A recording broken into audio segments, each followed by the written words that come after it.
When you're preparing paper to make a monochromatic collage like this collage has 5 different notes, and you can see on the left side that I've made a map of my image. Each of these numbers corresponds to a different value in the image.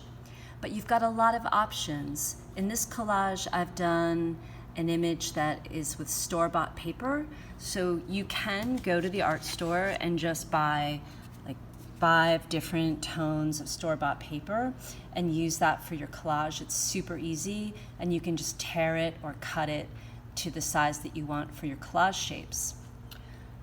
The other option is to go to a paint store where you can get paint chips, and this is a little bit different because this paper is actually treated on one side with a color, and on the other side it's white. So the cool thing about this, which is different than the previous paper I showed you, is that depending on how you tear the paper, you can get a really beautiful white edge, and that white edge could possibly be an element that would enhance your collage. So buying Color Aid paper or just going and getting paint chips from your local paint store, that's another way to choose some grays that might work for your collage. Another thing I really like to use in terms of paper is actually treating them myself, painting them myself.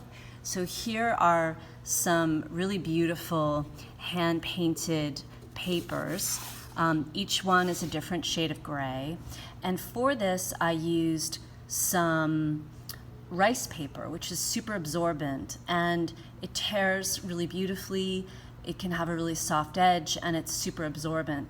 So here are 5 different shades of gray with that paper, and I just want to show you how I would actually treat that paper. So depending on the color of gray, you can see I've mixed a bunch of colors down here, my darkest dark being blackish blue, my white, and then 5 shades in between. That's what you're going to want in terms of the variety for your collage and for your paper. So if I take some rice paper, which is here, it's very absorbent. You can see it's got a soft texture to it. If I want to treat this with paint, I would suggest actually creating a dilution of paint that is like watery, very watery. And then you can come in and watch what happens when I apply this watery paint to this. It just kind of soaks it up. It's very absorbent, kind of like a sponge. And you can paint it right out to the edge. These organic edges, I mean, you could use a rectangle of this paper and just paint it in, but sometimes I like to just rip a bunch of random shapes and let the paint just absorb out to the edge. So there's that. So that's a possibility if you like that kind of organic effect. You let it dry, and then ultimately you can just peel it off, and you have this kind of gorgeous dark shade that later you can use for your collage. So that's a possibility. And then the other possibility, if you're going to hand paint your papers, is to take some paper, maybe some watercolor paper, paper that's a little hardier, and mix yourself up 5 different shades. Now this is sort of blackish blue out of the tube, this is white out of the tube, so that's sort of a given. It's your polarity of light and dark.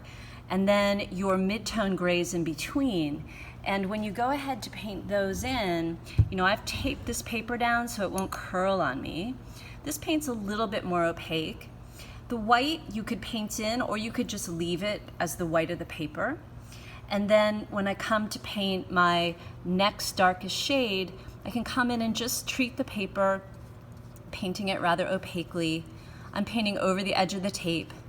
This becomes raw material for you to later rip or possibly cut for your collage. I'm going to show you one other shade here.